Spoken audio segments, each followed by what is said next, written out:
Hi dears, അസ്സാം വലൈക്കും. ക്യാമറയിലേക്ക് എല്ലാവർക്കും സ്വാഗതം. അപ്പോൾ ഞാനിന്ന് ഒരു ചെറിയൊരു വീഡിയോ ആണ് ചെയ്യണത്. എന്ന് വെച്ചാൽ ആദ്യമായിട്ടൊക്കെ തയ്ച്ചു വരുന്നവർക്ക് അറിയാമോ ഇല്ല എന്ന് പറഞ്ഞൂടെ, എന്നാലും ആർക്കെങ്കിലും അറിയാതെ ഉണ്ടെങ്കിൽ അങ്ങനെ മനസ്സിലാക്കി കൊടുക്കാൻ വേണ്ടിയിട്ടാണ് ഒരു ചെറിയ വീഡിയോ ചെയ്യുന്നത്. ഒരു ടിപ്പ് വീഡിയോ ആണ്. മീൻസ് നമ്മൾ തുണി കട്ട് ചെയ്യുന്ന സമയത്ത് എന്തെല്ലാം കാര്യങ്ങൾ ശ്രദ്ധിക്കണം, അതുപോലെ തയ്ക്കുന്ന സമയത്ത് എന്തെല്ലാം കാര്യങ്ങൾ നമ്മൾ ആദ്യമായിട്ടൊക്കെ തയ്ക്കുമ്പോൾ പിന്നെ ആകുമ്പോൾ നമുക്കത് ശീലമായി വരും. അപ്പോൾ അങ്ങനെ എന്തെല്ലാം കാര്യങ്ങളൊന്നും നമ്മൾ ശ്രദ്ധിക്കണം എന്നുള്ളതാണ് ഞാനിന്ന് കാണിക്കുന്ന വീഡിയോ. ഞാനിത് കട്ടിങ് പോർഷൻ കാണിക്കുന്നില്ല, ജസ്റ്റ് പറഞ്ഞു തരുന്നേ ഉള്ളൂ. കാരണം കട്ടിങ് പോർഷനൊക്കെ ഒരുപാട് വീഡിയോസ് ചെയ്തിട്ടുള്ളതുകൊണ്ട് അതൊന്നും ചെക്ക് ചെയ്ത് നോക്കിയാലും അല്ലെങ്കിൽ കാണുമ്പോൾ തന്നെ അത് മനസ്സിലാവും. ഫസ്റ്റ് ഞാൻ പറഞ്ഞു തരുന്നത്, നമ്മൾ ഒരു ലൈനിങ് ഉള്ള മെറ്റീരിയൽ ആണ് തയ്ക്കാൻ എടുക്കുന്നതെന്നുണ്ടെങ്കിൽ എപ്പോഴും ലൈനിങ് പാർട്ടിൽ തന്നെ നമ്മുടെ അളവും കാര്യങ്ങളും എല്ലാം ഞാൻ എല്ലാ വീഡിയോയിലും പറയുന്നതാണ്, മാർക്ക് ചെയ്യാൻ ശ്രദ്ധിക്കുക. കാരണം എന്ന് വെച്ചാൽ ലൈനിങ് പോർഷൻ എന്ന് പറയുന്നത് എപ്പോഴും കുറച്ച് കുറഞ്ഞ മെറ്റീരിയൽ ആയിരിക്കും. അതേസമയം നമ്മൾ എടുക്കുന്ന മെറ്റീരിയൽ മെയിൻ പോർഷൻ എന്ന് പറയുന്നത് എപ്പോഴും നല്ല മെറ്റീരിയൽ ആയിരിക്കും. അപ്പോൾ ആദ്യമായിട്ടൊക്കെ തയ്ക്കുന്നവർക്ക് ടെൻഷൻ കാണും, എങ്ങനെയായിരിക്കും തയ്ച്ച് വരുമ്പോഴത്തേക്കും എന്തുവാ മെറ്റീരിയലിൽ എന്തെങ്കിലും വ്യത്യാസം വരുമോ, അങ്ങനെയൊക്കെയുള്ള ടെൻഷൻ കാണുമല്ലോ. അപ്പോൾ അതുകൊണ്ട് നമുക്ക് ലൈനിങ് പോർഷനിൽ ആദ്യമേ അളവും കാര്യങ്ങളെല്ലാം കറക്റ്റ് ചെയ്ത് വെട്ടിക്കഴിഞ്ഞാൽ ഈ അളവ് പിന്നെ ഒന്ന് റീചെക്ക് ചെയ്തിട്ട് പിന്നെ നമുക്ക് മെയിൻ പാർട്ടിലോട്ട് വെട്ടാവുന്നതാണ്. അപ്പം നമുക്ക് ടെൻഷൻ വേണ്ടി വരത്തില്ല. പിന്നൊരു കാര്യം എന്ന് പറയുന്നത്, തുണി വെട്ടുന്ന സമയത്ത് തന്നെ ഇപ്പം അളവെടുക്കുന്ന ചുരിദാറാണെങ്കിലും അതല്ല അളവ് അറിയാവുന്ന ഡ്രസ്സാണെങ്കിലും നമ്മൾ ഒരു ചുരിദാർ വെച്ചിട്ട് അളവെടുക്കുന്നതാണെങ്കിലും അതിൽ നിന്ന് എടുക്കുന്ന അളവാണെങ്കിലും ഏത് തന്നെയാണെങ്കിലും എടുക്കുന്ന സമയത്ത് നമുക്ക് വേണ്ട അളവുകൾ ഇതുപോലെ തന്നെ നമുക്ക് മാർക്ക് ചെയ്ത് വെക്കുക. നമ്മുടെ കറക്റ്റ് ഷേപ്പ് കാര്യങ്ങൾ എല്ലാം മാർക്ക് ചെയ്തിട്ട് എത്രയാണോ നമ്മുടെ അളവ് എന്നുള്ളത്, ഇപ്പം ചെസ്റ്റിൻ്റെ അളവ് ഇത്ര, അതുപോലെ ബോഡി ഷേപ്പിൻ്റെ അളവ് രണ്ടാണ് നമ്മൾ സാരോട് എടുക്കുന്നത്. പിന്നെ ചുരിദാറാണെന്നുണ്ടെങ്കിൽ താഴോട്ടുള്ള സ്ലിറ്റിൻ്റെ അളവ്, അങ്ങനെ എന്തൊക്കെ അളവുകളുണ്ടോ അതെല്ലാം ഇതുപോലെ ഒന്ന് മാർക്ക് ചെയ്ത് വെക്കുക. പിന്നെ ഉള്ളൊരു കാര്യം എന്ന് പറയുന്നത്, ക്യാൻവാസിലാണ് ഒട്ടിക്കുന്നതെന്നുണ്ടെങ്കിൽ ക്യാൻവാസിൽ തന്നെ നമുക്ക് നെക്ക് കട്ട് ചെയ്യാം. അതല്ല പിന്നെ ലൈനിങ്ങിലാണെന്നുണ്ടെങ്കിൽ ഇതുപോലെ ലൈനിങ്ങിന്റെ പോർഷൻ കറക്റ്റ് ചെയ്ത് ഫ്രണ്ടും ബാക്കും സെപ്പറേറ്റ് ചെയ്ത് വെട്ടി വെക്കുക. പിന്നെ കോട്ടൺ ലൈനിങ്ങിൽ സിബ് വയ്ക്കുന്നുണ്ടെങ്കിൽ, മീൻസ് ബാക്കിൽ സിബ് വയ്ക്കുന്നുണ്ടെങ്കിൽ സിബിന്റെ പോർഷനും ഇതുപോലെ ലൈനിങ് പോർഷനിൽ തന്നെ ആദ്യം കട്ട് ചെയ്ത് വെക്കുക. ബാക്കിയുള്ളതൊക്കെ നമുക്ക് തയ്ക്കുന്ന സമയത്ത് കട്ട് ചെയ്യാവുന്നതാണ്. പിന്നെ വരുന്നത്, ഇതുപോലത്തെ ലേസ് മെറ്റീരിയൽ ഒക്കെ ആണെന്നുണ്ടെങ്കിൽ അടിയിൽ എന്തായാലും ഒരു സാറ്റിൻ കൂടെ അല്ലെങ്കിൽ സാറ്റിനോ വേറെ എന്തെങ്കിലും ഒരു മെറ്റീരിയലും കൂടെ നമ്മൾ ഷൈനിങ് കൊടുക്കാൻ വേണ്ടിയിട്ട് ഇട്ടിട്ടുണ്ടാവുമല്ലോ. അപ്പോൾ ആ മെറ്റീരിയലും ഇതുപോലത്തെ മെറ്റീരിയലും നമുക്ക് ഏതാണോ അളവ്, ഇപ്പം നമ്മൾ കറക്റ്റ് അളവ് എന്ന് പറഞ്ഞാൽ ലൈനിങ്ങിൽ വെട്ടിയിട്ടുണ്ടാവും. അപ്പോൾ ആ കറക്റ്റ് അളവിനേക്കാളും കുറച്ച് കൂടുതലിട്ട് വെട്ടുക. ആദ്യമായിട്ട് തയ്ക്കുമ്പോൾ അത് നല്ലതാണ്. കാര്യം എന്ന് വെച്ചാൽ ഇതിപ്പം ഇതിലെന്തെങ്കിലും വ്യത്യാസം അളവ് കുറഞ്ഞിട്ടുണ്ടെന്നുണ്ടെങ്കിൽ നമുക്ക് ഇത് തന്നെ തയ്ക്കുന്ന സമയത്ത് കുറച്ച് കൂടുതൽ കിടന്നാൽ ലൈനിങ് പോർഷൻ ഒന്ന് ജോയിൻ ചെയ്യേണ്ട ആവശ്യമേ വരുള്ളൂ, നമുക്ക് കറക്റ്റായിട്ട് കിട്ടും. അതുപോലെ തന്നെ ആദ്യമായിട്ടൊക്കെ തയ്ക്കുമ്പോഴത്തേക്കും നമുക്ക് സ്റ്റിച്ചിങ് പെർഫെക്റ്റ് ആണോന്നില്ല, സ്റ്റിച്ചിങ് പെർഫെക്റ്റ് ആവണമെന്നില്ല. ആ സമയത്ത് നമുക്ക് ലൈനിങ്ങിൽ കാളും കൂടുതൽ തുണി നമ്മൾ ഈ സാറ്റിനിലും അതുപോലെ നമ്മൾ കൊടുക്കുന്ന മെയിൻ മെറ്റീരിയലിലും കൊടുക്കുമ്പോഴത്തേക്കും കറക്റ്റ് ഒരു അങ്ങോട്ടോ ഇങ്ങോട്ടോ ഏങ്കോണിച്ചൊക്കെ പോവുകയാണെങ്കിലും തുണി നമുക്ക് കൂടുതലുണ്ടെങ്കിൽ പൊളിച്ചതിന് ശേഷം തയ്ക്കുന്ന സമയത്ത് തുണിയിൽ ഒരു തരത്തിലുള്ള കംപ്ലൈൻറ്റും വരത്തില്ല. മീൻസ് എന്തുവാണ്, നമ്മുടെ തുണി ചീത്തയായി പോകത്തില്ല. അത്രയുള്ളൊരു കാര്യങ്ങളുണ്ട്. അതുപോലെ തന്നെ കൈയും എടുക്കുന്ന സമയത്ത് ലൈനിങ് എപ്പോഴും ഇപ്പോൾ മെയിൻ തുണിയാണ് വെട്ടുന്നുണ്ടെങ്കിലും ഒരു ലൈനിങ് ഇല്ലാത്ത തുണിയാണെന്നുണ്ടെങ്കിലും ഇതുപോലൊരു പീസ് ഇങ്ങനെ നമ്മൾ വേറൊരു തുണി അല്ല എന്നുണ്ടെങ്കിൽ ലൈനിങ് ഇടാത്ത തുണികളിൽ വെട്ടുവാണെങ്കിൽ നിങ്ങളൊരു പേപ്പറിലെങ്കിലും, ന്യൂസ് പേപ്പർ ഉണ്ടല്ലോ, ന്യൂസ് പേപ്പറിൻ്റെ ആവശ്യമേ ഉള്ളൂ, ന്യൂസ് പേപ്പറിലെങ്കിലും ഇതുപോലെ വെട്ടിയതിന് ശേഷം അത് വെച്ചിട്ട് മെയിൻ തുണിയിലോട്ട് വെട്ടാൻ ശ്രദ്ധിക്കുക. എന്നിട്ട് നമ്മുടെ അളവുകൾ ഏതൊക്കെയാണോ ആ അളവുകൾ ഒന്ന് മാർക്ക് ചെയ്തിട്ട് ഇതുപോലെ ലൈൻ ചെയ്ത് വെച്ച് കഴിഞ്ഞാൽ തയ്ക്കുന്ന സമയത്ത് നമുക്ക് പരതേണ്ട വരത്തില്ല. എന്ന് വെച്ചാൽ അളവ് എവിടെയാണോ എന്നൊക്കെ നോക്കേണ്ട വരത്തില്ല. കറക്റ്റ് നമുക്ക് ഇരിപ്പിൽ തന്നെ ഇരുന്ന് തയ്ച്ച് പോകാൻ പറ്റും. ഓക്കെ, ഇത്രയും കാര്യങ്ങളാണ് നമ്മൾ വെട്ടുന്ന സമയത്ത് ശ്രദ്ധിക്കേണ്ടതെന്ന് പറയുന്നത്. തയ്ക്കുന്ന സമയത്ത് നമ്മൾ ആദ്യം ചെയ്യുന്നത്, ലൈനിങ് പോർഷൻ്റെ കൂടെ വേറെ ഒരു മെറ്റീരിയൽ ഉണ്ടെന്നുണ്ടെങ്കിൽ, അതായത് ഇതുപോലത്തെ ലേസ് മെറ്റീരിയലൊക്കെ ആകുമ്പോഴത്തേക്കും സാറ്റിനോ അങ്ങനെ എന്തെങ്കിലും കൂടെ നിങ്ങൾ ക്രേപ്പോ എന്തെങ്കിലും കൂടെ അടിയിലിട്ടിട്ടുണ്ടെങ്കിൽ ആദ്യം ചെയ്യേണ്ട കാര്യം എന്ന് പറയുന്നത്, ആ രണ്ട് മെറ്റീരിയൽ തമ്മിൽ നല്ല വശങ്ങൾ നോക്കിയതിന് ശേഷം അത് തമ്മിൽ വേണം ആദ്യം അറ്റാച്ച് ചെയ്യാനായിട്ട്. ഇപ്പോൾ ഇതുപോലത്തെ ഒരു ലേസ് മെറ്റീരിയലിന്റെ അടിയിലേക്ക് ഞാനൊരു സാറ്റിൻ കൊടുക്കുന്നുണ്ട്. അപ്പോൾ ഈ രണ്ട് സാറ്റിനും ഈ ലേസ് മെറ്റീരിയലും ഞാൻ കുറച്ച് തുണി കൂടുതലിട്ടാണ് വെട്ടിയിട്ടുള്ളത്. സാറ്റിൻ എന്ന് പറയുമ്പോഴത്തേക്കും നമുക്ക് പെട്ടെന്നൊന്നും പിടിച്ചാൽ കയ്യിൽ കിട്ടത്തില്ല. അപ്പം തയ്ച്ച് പോകുമ്പോഴത്തേക്കും നമുക്ക് ഇഴുകി പോകാനൊക്കെ ചാൻസ് ഉണ്ട്. അപ്പോൾ അതുകൊണ്ട് സാറ്റിനൊക്കെ എടുക്കുന്ന സമയത്ത് കുറച്ച് തുണി ഇതുപോലെ മെയിൻ മെറ്റീരിയലിൻ്റെത് ഒരു ഇഞ്ചോ 3/4 ഇഞ്ചോ ഒക്കെ കൂടുതൽ ഇട്ട് വേണം എടുക്കാൻ. അത് പ്രത്യേകം ശ്രദ്ധിക്കണം. അപ്പോൾ ഇതുപോലെ നമ്മൾ ഫസ്റ്റ് ഈ രണ്ട് പോർഷനും രണ്ട് തുണികളും തമ്മിൽ അറ്റാച്ച് ചെയ്ത് വെക്കുക. 4 വശങ്ങളും അറ്റാച്ച് ചെയ്ത് വെക്കുക. അതിനുശേഷം വേണം നമ്മുടെ ലൈനിങ് നമ്മൾ ജോയിന്റ് ചെയ്ത് ലൈനിങ്ങിൽ വെട്ടിയിരിക്കുന്ന മെയിൻ ലൈനിങ് പീസ് എന്ന് പറയുന്നത് മേളിലോട്ട് വെച്ചിട്ട് ഇതുപോലെ മേളിലോട്ട് വെച്ചിട്ട്, അതായത് നമ്മുടെ മെയിൻ തുണിയുടെ നല്ല വശത്തോട്ട് മേളിലോട്ട് വെച്ചിട്ട് പിൻ ചെയ്ത് വെച്ചിട്ട് ഇവിടവും ഷോൾഡറിൻ്റെ അവിടവും നെക്ക് എല്ലായിടവും ആദ്യം ഒന്ന് പിൻ ചെയ്ത് വെക്കുക. അതിനുശേഷം നെക്ക് മാത്രം തയ്ച്ചിട്ട് തിരിച്ചെടുത്തിട്ട് ബാക്കിയുള്ള പോർഷൻ എല്ലാം അതുപോലെ തന്നെ പിൻ ചെയ്ത് വെച്ചിട്ട് അറ്റാച്ച് ചെയ്ത് വെക്കുക.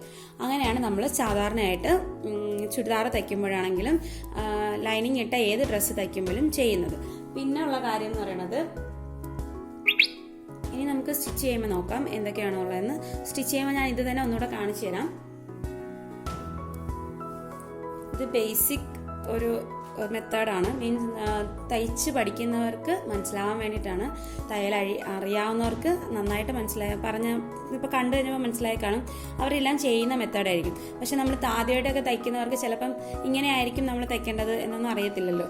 അപ്പം ഞാനാണെങ്കിലും അങ്ങനെയല്ല തയ്ച്ചു തുടങ്ങിയത്. അപ്പം പിന്നെയാണ് നമ്മൾ ഇങ്ങനെ ചെയ്താൽ നന്നായിരിക്കും, കുറച്ചുകൂടെ വൃത്തിയായിട്ട് വരും എന്നൊക്കെ ചിന്തിക്കുന്നത്. അതുകൊണ്ടാണ് ഇത് നിങ്ങൾക്ക് വേണ്ടിയിട്ട് കാണിക്കുന്നത്. ഇപ്പം ഞാൻ ടെൻഷൻ 4.5-യിലാണ് ഇട്ടേക്കുന്നത്. അതിനുശേഷം നമുക്ക് ഈ 4 സൈഡും ഒന്ന് അറ്റാച്ച് ചെയ്ത് കൊടുക്കാം.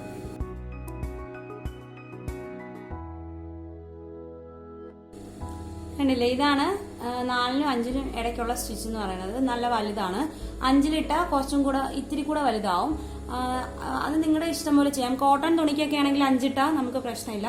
അല്ലാതെ കുറച്ചുകൂടി ഇതേപോലത്തെ സാറ്റിൻ തുണിയിലൊക്കെ 5 ഇടുമ്പോഴത്തേക്കും കുറച്ചൊന്ന് വലിഞ്ഞ് പിടിച്ചിട്ടിരിക്കും. പക്ഷെ അത് അന്നേരം നമ്മൾ കൈകൊണ്ട് ബാക്കിലൊന്ന് പിടിച്ചു കഴിഞ്ഞാൽ അത് ഓക്കെ ആവും. അപ്പൊ ഇതുപോലെ ഞാൻ ആദ്യം ഈ 4 സൈഡും നമ്മുടെ മെയിൻ മെറ്റീരിയലും അകത്തേക്ക് കൊടുക്കാനുള്ള മെറ്റീരിയലും വെച്ച് തയ്ച്ചു. അതിനുശേഷമാണ് ആ മെയിൻ മെറ്റീരിയലിൻ്റെ മേളിലോട്ട് ഈ കോട്ടൺ ലൈനിങ് ഇതുപോലെ വെച്ചതിന് ശേഷം കറക്റ്റ് ലെവലിലേക്ക് ഇതുപോലെ പിടിച്ചിട്ടിട്ടുണ്ട്. കണ്ടോ? അപ്പം ബാലൻസ് ഉള്ളതൊക്കെ എങ്ങനെയുണ്ടോ അതെല്ലാം വെളിയിലോട്ട് കിടന്നോളും. അതിനുശേഷം നെക്കാണ് നമുക്കിപ്പം കവർ ചെയ്യാനുള്ളത്. അപ്പം നെക്കിൻ്റെ പോർഷൻ ആദ്യം ഇതുപോലെ പിൻ ചെയ്ത് വെക്കുക. അതിനുശേഷം നിങ്ങൾ ക്യാൻവാസ് കൊടുക്കുന്നുണ്ട്, സ്റ്റിഫ് നെറ്റ് പേപ്പർ സ്റ്റിപ്പ് കൊടുക്കുന്നുണ്ടെങ്കിൽ ഇതുപോലെ തന്നെയാണ്.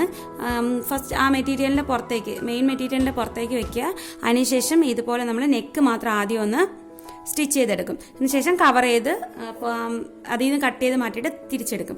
അല്ലാതെ ഉള്ള മെത്തേഡുണ്ട്. മീൻസ് ഇങ്ങനെ നമ്മൾ ഇങ്ങനെ നെക്ക് കവർ ചെയ്യുക, നെക്ക് സ്റ്റിച്ച് ചെയ്യുക ആദ്യം. അതിനുശേഷം കൈക്കുഴി 2 വശത്തെയും ഇതുപോലെ തയ്ക്കുക. അതിനുശേഷം നമുക്ക് ബാക്ക് വശം ഇതുപോലെ തന്നെ തയ്ച്ചിട്ട് ഷോൾഡറിൻ്റെ അവിടെ നിന്ന് ജോയിൻ്റ് ചെയ്യാം. അങ്ങനെയും ചെയ്യാം. ആ സമയത്ത് ഇവിടെ വന്നിട്ട് നമ്മൾ വീണ്ടും ഒരു ക്രോസ് പീസോ അല്ലെങ്കിൽ വേറൊരു പീസോ വെച്ചിട്ട് തിരിച്ചെടുക്കുമായിരിക്കും ചെയ്യണത്. ഏത് വേണമെങ്കിലും ചെയ്യാം. സാധാരണ നമ്മൾ ഒരു കോട്ടൺ ലൈനിങ്ങിൻ്റെ ഇതുപോലെ ലേസ് വർക്കിനും അടിയിലത്തേക്ക് സാറ്റിനൊക്കെ കൊടുക്കുന്നതിന് ഇതുപോലെ ഒരു കോട്ടൺ മെറ്റീരിയൽ മേളിൽ വെച്ചതിന് ശേഷമാണ് തിരിച്ചെടുക്കുന്നത്. അങ്ങനെയാണ് ചെയ്യുന്നത്. ബാക്കി ഞാൻ ഇതിന് മുന്നേ കാണിച്ചിട്ടുള്ളതാണ് നെക്കൊക്കെ ചെയ്യുന്നതൊക്കെ. അപ്പോൾ നെക്ക് ചെയ്തതിന് ശേഷം ഞാൻ കാണിക്കാം. അപ്പോൾ ഇതുപോലെ ഞാൻ നെക്കിൻ്റെ പോർഷൻ കവർ ചെയ്തെടുത്തിട്ടുണ്ട്. കവർ ചെയ്തെടുത്തതിന് ശേഷം നമ്മൾ ഈ കൈക്കുഴി അതുപോലെ നമ്മുടെ ഈ ചെസ്റ്റിൻ്റെ പോർഷൻ്റെ ഇവിടുത്തെ തുണികൾ ഇതെല്ലാം നമ്മൾ താഴോട്ടുള്ള തുണികളെല്ലാം നമ്മൾ ലൈനിങ്ങും കൂടി അറ്റാച്ച് ചെയ്ത് വെക്കണം. അറ്റാച്ച് ചെയ്ത് വെച്ചതിന് ശേഷം ബാലൻസ് ഉള്ളതെല്ലാം നമുക്ക് കട്ട് ചെയ്ത് കളയാം. അതാണ് ഏറ്റവും നന്നായിട്ട് തയ്ക്കാൻ പറ്റുന്ന മെത്തേഡ് എന്ന് പറയുന്നത്. അപ്പോൾ നമുക്ക് ടെൻഷൻ്റെ ആവശ്യമില്ല. ഫ്രണ്ടും ബാക്കും അകത്തേക്കുള്ള തുണിയും പുറത്തുള്ള തുണിയും എല്ലാം നല്ല ലെവലിൽ കിട്ടും. ഞാൻ ഫസ്റ്റൊക്കെ തയ്ക്കുന്ന സമയത്ത് എനിക്കും അറിയില്ലായിരുന്നു. അപ്പം ഞാനും ഇതുപോലെ ഒരേ അളവിലിട്ടങ്ങ് വെട്ടിയതിന് തയ്ച്ചതിന് ശേഷം പിന്നീട് എന്തെങ്കിലും ഏറ്റക്കുറച്ചിലുകൾ ഉണ്ടാകണമെന്നുണ്ടെങ്കിൽ പറ്റത്തില്ലായിരുന്നു. അപ്പോൾ പിന്നീടാണ് ഇതുപോലെ മെയിൻ പോർഷൻ നമുക്ക് അല്ലാണ്ട് തന്നെ കുറച്ച് തുണി കൂടുതലിട്ട് കൈക്കുഴിയൊന്നും വെട്ടാതെ തന്നെ തയ്ക്കാമെന്നൊക്കെ മനസ്സിലാക്കിയത്.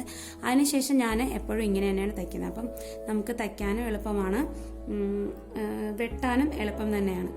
മനസ്സിലായില്ലേ? അപ്പം എന്തായാലും നിങ്ങൾക്ക് ഇത് ഇഷ്ടപ്പെട്ട് കാണുമെന്ന് വിചാരിക്കുന്നു. ഇത് കംപ്ലീറ്റ് ആയിട്ട് ഞാൻ ഇതിൻ്റെ ഫോട്ടോ ഇടാം. അപ്പോൾ കണ്ടില്ലേ, ഇതുപോലെ ഞാൻ അറ്റാച്ച് ചെയ്തതിന് ശേഷം തിരിച്ചെടുത്ത് കണ്ടോ നല്ല ഫിനിഷിംഗ് ആയിട്ട് ഇരിപ്പുണ്ട്. അപ്പോൾ നമുക്ക് ടെൻഷൻ ഇല്ല, തയ്ക്കുന്ന സമയത്ത് അങ്ങോട്ടോ ഇങ്ങോട്ടോ നീങ്ങി പോകുന്നുള്ള പേടി വേണ്ട, ഒന്നും വേണ്ട. നമുക്ക് ഇതുപോലെ തയ്ച്ചെടുക്കുകയാണെന്നുണ്ടെങ്കിൽ നല്ല നീറ്റായിട്ട് അകത്തുള്ള സാറ്റിനാണെങ്കിലും വേറെ എന്തെങ്കിലും മെറ്റീരിയൽ നമ്മൾ കൊടുത്താലും എല്ലാം നല്ല പെർഫെക്റ്റ് ആയിരിക്കും.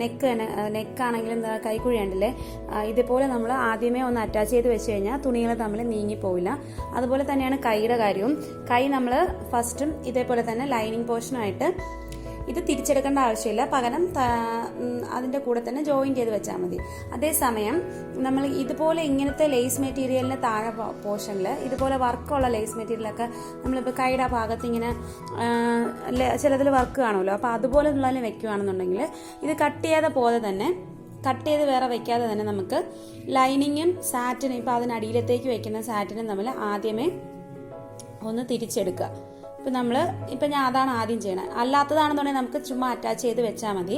ഇതിപ്പോൾ ഇങ്ങനത്തെ മെറ്റീരിയൽ ആകുമ്പോഴത്തേക്കും ഇതുപോലെ നമ്മൾ വെച്ചിട്ട്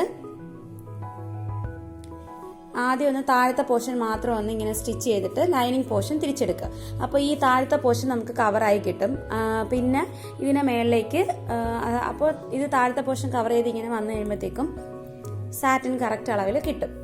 അതിനുശേഷം നമുക്ക് ഇതിൻ്റെ മേലേക്ക് എന്തുവാണ് മെയിൻ മെറ്റീരിയൽ വെച്ച് കൊടുത്താൽ മതി. ഇതുപോലെ അത് ഞാൻ എങ്ങനെയാണ് സ്റ്റിച്ച് ചെയ്യണമെന്ന് നമ്മളെ കാണിച്ചു തരാം. ഫസ്റ്റ് നമ്മൾ ഇതുപോലെ സാറ്റിൻ എടുത്തിട്ടിട്ട്, സാറ്റിനല്ല ക്രേപ്പാണ് ഏത് തന്നെയാണെങ്കിലും ഇപ്പം ഇതുപോലെ എടുത്തിട്ടിട്ട്, ഇതിപ്പോൾ ഞാൻ പീസ് തയ്യാത്തോണ്ട് ഇവിടെ ഒരു ജോയിൻറ്റ് ചെയ്ത് അറ്റാച്ച് ചെയ്തതാണ്. അതിനുശേഷം ലൈനിങ്ങും താഴത്തെ കറക്റ്റ് എല്ലാ പോർഷനും കറക്റ്റാണെന്നൊന്ന് ചെക്ക് ചെയ്യണം. ഇതുപോലെ എല്ലായിടവും കറക്റ്റ് ചെയ്തതിന് ശേഷം സാറ്റിൻ്റെ താഴത്തെ പോർഷനും പിന്നെ സാറ്റിൻ്റെ നല്ല വശത്താണ് നമ്മളിപ്പോൾ വെക്കുന്നത്, കാരണം ഷൈനിങ് ഉള്ള വശമാണല്ലോ. ഈ താഴത്തെ പോർഷൻ മാത്രം ഒന്ന് ഇതുപോലെ ഇങ്ങനെ നിവർത്തി അടിച്ചു വിടുക.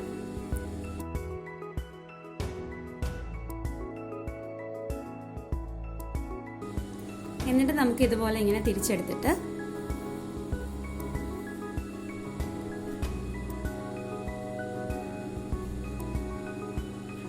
ഇതുപോലെ, എന്നിട്ട് ഈ താഴത്തെ പോർഷൻ മാത്രം ഒന്ന് പതിപ്പിച്ചടിക്കുക. അതിനുശേഷം ലൈനിങ്ങും നമ്മുടെ കോട്ടൺ ലൈനിങ്ങും തമ്മിൽ ഒന്ന് അറ്റാച്ച് ചെയ്ത് വെക്കുക. അത്രയും ചെയ്തതിന് ശേഷമാണ് നമ്മൾ മേളിലത്തേക്ക് കൊടുക്കുന്ന ഇതുപോലത്തെ മെറ്റീരിയൽ ആണെങ്കിൽ, ഇപ്പം ഇങ്ങനെ ലേസിൻ്റെ വർക്കൊക്കെ ഉള്ള മെറ്റീരിയൽ ആണെങ്കിൽ മേളിലത്തേക്ക് കൊടുക്കുന്ന ഈ മെറ്റീരിയൽ കറക്റ്റ് ചെയ്ത് വെച്ചിട്ട് താഴെ മടക്കിയടിക്കേണ്ട ആവശ്യം ഇതിന് വരുന്നില്ലല്ലോ. അപ്പോൾ അതുകൊണ്ട് ഡിസൈൻ നോക്കിയതിന് ശേഷം നമുക്ക് ഇതുപോലെ ഇങ്ങനെ ഇതുമായിട്ടൊന്ന് പതിപ്പിച്ച് അറ്റാച്ച് ചെയ്ത് കൊടുത്താൽ മാത്രം മതി. അതിനുശേഷം എല്ലായിടവും കറക്റ്റ് ചെയ്തൊന്ന് അറ്റാച്ച് ചെയ്ത് വെക്കണം. പിന്നെ നമുക്ക് സ്റ്റിച്ച് ചെയ്താൽ മതിയാവും. ഇതിപ്പോൾ ഞാൻ അതുപോലെ അറ്റാച്ച് ചെയ്തെടുത്ത കൈയാണ്.